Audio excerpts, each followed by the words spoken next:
Hi there, it's Natasha and thank you so much for joining me today. Today we are going to be creating a shaker card using these letters that I have ordered from AliExpress. I'm going to start off by using the word smile, so the letters S-M-I-L-E, and these letters are about an inch and a quarter tall and a half an inch or so wide, give or take, depending on which letter it is. So first up, I'm just going to take some low-tack tape. This tape is post-it note tape. You could use anything just to keep it in place.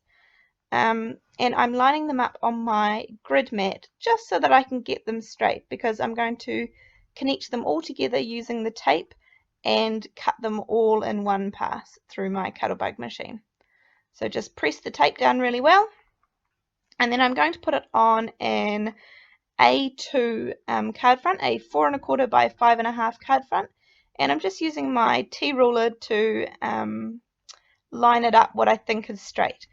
In the end it won't matter because I end up cutting it out, but I wasn't sure about that at the moment. So I've cut it out and it cuts really well, and here I have got a border die which is also purchased from AliExpress. I'll have all the links to the AliExpress items in the description box below.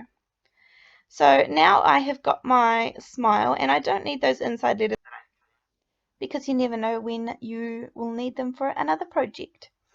So now I am just tacking down my border die and running it through my Cuttlebug.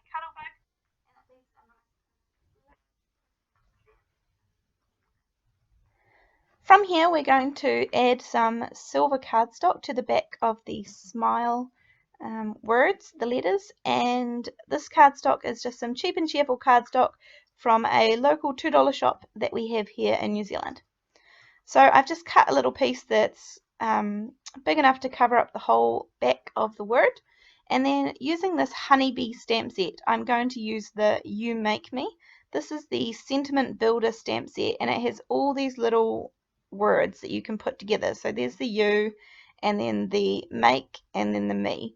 As I said, it's got heaps of different little words that you can put together to create sentences, and it's been really useful. You can pick this one up from scrapbook.com or maybe Simon Says Stamp. I am going to use some VersaFine Onyx black ink, even though I'm going to be heat embossing with white embossing powder. This is the opaque bright white embossing powder from Wow. And as I said, even though I use black ink, it's a pigment ink, so it stays wet long enough that I can put the white embossing powder over top of it. I'm just melting it with my heat gun, and then I'm just going to use my trimmer to create a nice thin strip. Here I'm just using some double-sided tape to put down my acetate and making sure that it covers all 4 sides of the word. And then I've got a little bit of clear acetate here. You could use plastic packaging or anything that you have on hand. And that means that none of the filler for the shaker card will be able to fall through. Then I'm going to move on to using some foam strips to create the shaker pouch behind the word, and it's really important when you're making a shaker card to make sure that your foam butts up really tight against each other so that there are no gaps. So when the recipient opens their card, nothing falls out on them. That's really important. So making sure that they're really tight is worthwhile spending a little bit of extra time on.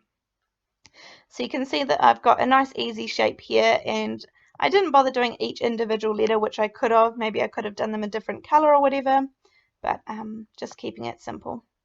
I also popped a wee bit of foam above and at the very bottom just for support. Then I'm just adding in some beads. I've got some long beads, I've got some cupped sequins, and then I've also got some little stars. I'm sticking with the silver theme, and I want to make sure that the shaker pouch is nice and full, so I just add a little bit more there.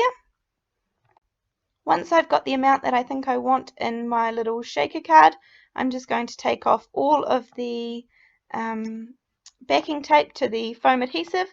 And you just want to be a little bit careful here because you don't want to spill all the sequins at this point.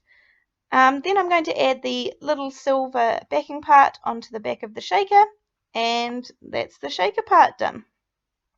So it looks kind of cool, and it kind of has a nice shaker sound. And then I'm going to add some wet glue to the back and then change my mind. I thought I was just going to have this plain on here, but when I put it up against it, it just looked way too plain. So you can see that I put it on and then I'm like, okay, change of plan. So I thought it really needed just a black mat to just kind of create a bit more definition for the card. So I'm just going to use some double-sided adhesive around the outside of the card, and I saw this trick from another YouTuber. I'm sorry that I can't remember who.